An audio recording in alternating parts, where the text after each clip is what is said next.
Welcome back, Bulls fans. I have a good prospect to talk about yet again. A lot of great prospects in this draft. I'm loving this draft.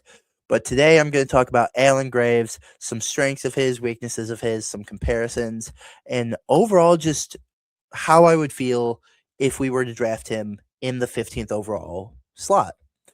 But before I get too deep into this video today, I want to know, are you guys excited for this rebuild? If you're excited for this rebuild, make sure to hit that like and hype button down below and let me know. Now, Alan Graves is a 19-year-old redshirt freshman out of Santa Clara. He's a 6'9", 225-pound power forward with a 7-foot wingspan. Overall, really good measurables for a power forward.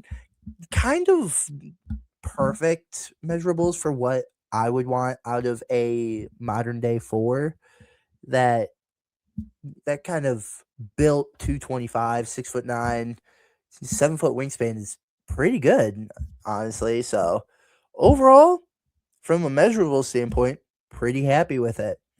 Now for his stats this year, he averaged 11.8 points per game on 51.2% shooting, 6.5 rebounds, 1.8 assists, 0.9 blocks, 1.9 steals, and 22.6 minutes per game.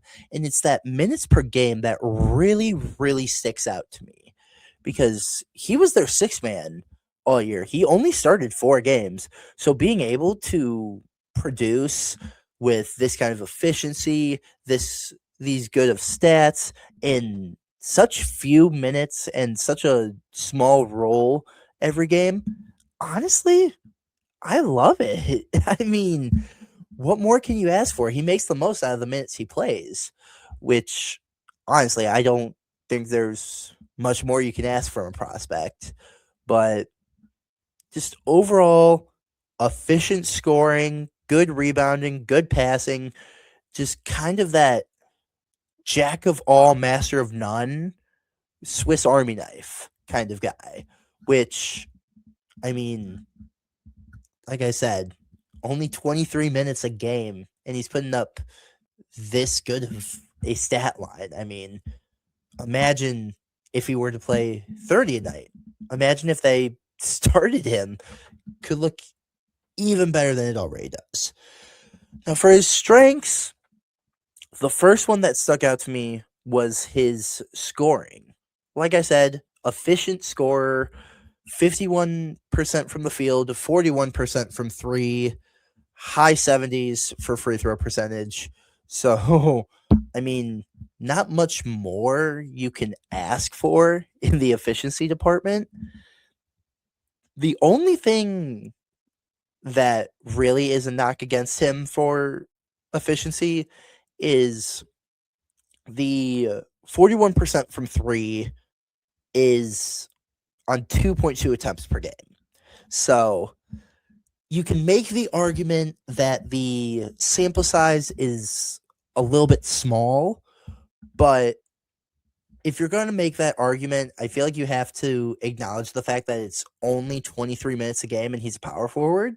So having only 23 minutes a game, he's not just going to go out there and chuck threes. I mean, it kind of goes with the second point of the high IQ. He knows his spots. He knows what shots are efficient for him. He knows what shots he shoots well, and he shoots those shots. He doesn't go out of his way to force any shots, which, I mean, perfect. I mean, I have no complaints about that. That's exactly what I want from a player who's going to be a supporting guy. Because I wouldn't say really any team is bringing Graves in to be the superstar by any means. Not even be like the number 2 guy. Like I said, just that Swiss Army knife, that guy that kind of holds everything together, the glue guy. And if I'm looking at a guy that I want to be the glue guy for my team, I want someone who knows what shots he shoots well, what are high percentage for him, what are efficient, and shoots those shots and doesn't force many crazy inefficient shots. So just overall really efficient. And that, like I said, that kind of ties into the high IQ and the 3-point shot. With the 3-point shot, I mean, 41% on 2 attempts. So given more attempts, I I wouldn't expect his efficiency to take too much of a dip. And with the high IQ strength, that kind of ties into the passing. Just overall knows what plays to make, knows what to do with the ball. Uh, Very good assists to turnovers. He had 1.8 assists to zero point 0.9 turnovers. So doubling his assists to his turnovers, which is always a good sign, regardless of what position you play. Just knows how to make the right pass, knows what the right pass is flat out, and just knows how to efficiently run an offense out of the power forward position, which nowadays is a huge ask because the more years that pass, the more positionless the NBA gets. So there's always been Swiss Army knife type of players. Like Grant Hill was one, uh, Boris Diaw, like those types of guys that just do everything. But nowadays, it's more important than ever to have a Swiss Army knife type of guy. And I think Graves can be one of the next great Swiss Army knife guys, like one of the next great glue guys that you look back and you're like, I mean, he wasn't the star by any means, but he definitely made that team better. And I think a lot of it is because of his IQ. So the last strength I have being his off ball ability. He was very, very good at being effective in Santa Clara's offense without needing the ball. And I think any player, superstar, role player, regular starter, reserve on the bench, no matter who you are, being able to be effective without the ball is such an important skill in basketball that having a guy who is a jack of all trades but doesn't have to have the ball to show how effective he is at all those skills is just such an interesting combination. A great combination, but an interesting one.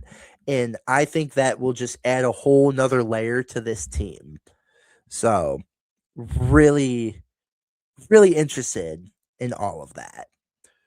And as I always say, with strengths come weaknesses. His biggest weaknesses are he's not a creator on offense. And by that, I mean he's not going to go out and create his own shots every possession he gets the ball.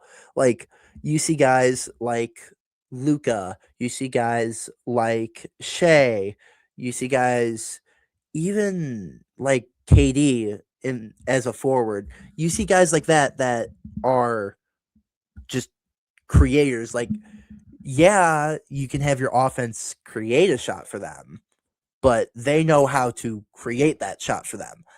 And Graves doesn't, which isn't the worst thing ever, but like I'm not going to sit here and say my power forward has to be able to create his own shot. He has to be able to size someone up. Like, no, he doesn't have to, but I want him to be able to if he has to. And with Graves, he just hasn't shown a great ability to create his own shot. He definitely is a I'll get my shot in the flow of the offense type of guy, an opportunistic guy, but when it comes to creating, it's just not his strong suit, which I mean, maybe some of the guys can help teach him that, but as it stands right now, definitely a big weakness.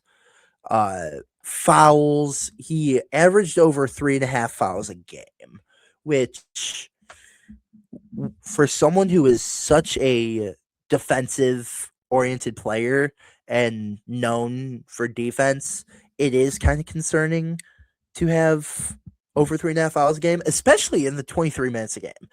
In 23 minutes a game, you should not be knocking on the door of 4 fouls a game. That if you're knocking on the door of 4 fouls a game, you should be like a 35-minute per game guy. Like you should be getting almost 4 fouls because you're playing the entire game. You shouldn't just naturally be knocking on the door of 4 fouls a game. And a lot of it, I think, is just overcommitment because you see that a lot with guys who have high stocks numbers and high fouls per game numbers. Is a lot of times it just comes down to overcommitting on defense, trying to get that steal, trying to get that block. You you try to get it and you just knock elbows with the guy they call fouling you.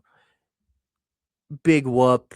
It happens, but it's definitely something that needs to be reeled in. So I'm loving the point 0.9 blocks and 1.9 steals per game, but if we're getting over 3.5 fouls a game, it kind of sours it. But fouling is something that can be easily fixed just by having other good defenders around you to be like, hey, you went a little too diagonal there. You gotta go straight up. Stuff like that.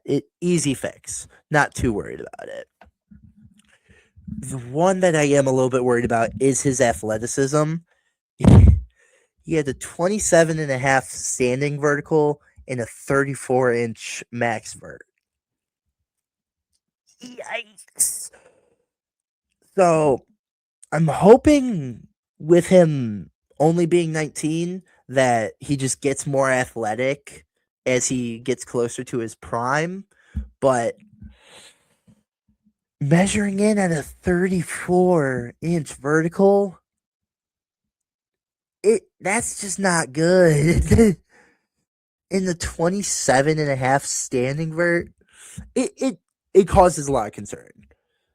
So not the best athlete out there, but to his credit, we have seen guys that can be described as negative athletes thrive in the NBA. So, I mean, get him on a plyo workout, get him in the weight room more. Hopefully that'll change it, but as it stands right now, not the best athlete and kind of concerned by it. Another massive one that I know a lot of people are going to hold against him is that he's not proven. I mean, like I said, he was the sixth man, and it's not like Pat, who had the benefit of a doubt because he was the sixth man at Florida State at a Power 5 school. Graves played for Santa Clara in the WCC. So I hate being one to claim small school bias because I think small school bias gets blown out of proportions sometimes. But when it comes to a six man, small school bias definitely plays a factor. I'm not going to sit here and say it doesn't. Like, you have to sit back and ask, why wasn't he starting at a group school? Like, why wasn't he starting at this mid-major school? Why was he the sixth man? And I mean, it's a valid question, but definitely not the strongest case for him. Now, St. Clair did have a good schedule. Like, they played Kentucky. They are in the WCC, so they always play Gonzaga, who's always a formidable opponent. But just overall, in the grand scheme, just you can make the argument that he's not proven because not only was he at a mid major, but he was a six man at a mid major. And like I said, I hate using small school bias as a knock against players, but sometimes if the shoe fits. So hopefully he proves everyone wrong. Hopefully he proves us wrong if we draft him, but it's definitely something that has to be talked about. And the final weakness I have is that he can be passive. And this kind of ties into the shot creation. He's not that alpha scorer by any means. Like I said, kind of tying into the shot creation, he's not going out there and sizing you up, backing you down, breaking you down, and creating his own shot. He, like I said, with that, he's definitely I'm going to get my buckets in the flow of the offense type of guy, which I will admit does make sense for the fact that he is a Swiss Army knife guy. Swiss Army knife guys aren't always going to be trying to be the first option, trying to be the go-to scorer. But there are just times where you watch and there's just no aggression to his play, to his scoring. And again, I don't think it's the biggest concern ever. I think just having the right guys around him and having the right support behind him, just being like, dude, you can do this. Why are you being so passive about it? Why are you not just attacking? Having guys that will remind you of that can definitely help. So, not the most concerning weakness, but definitely one that has to be brought to attention. Now, if we're talking about a comparison for him, I mentioned this player earlier, and that's Boris Diaw. Boris Diaw, I think, is the best comparison I saw for Alan Graves, as they were both that. Well, Diaw was a little bit undersized, but they were both that average size power forward with above average passing.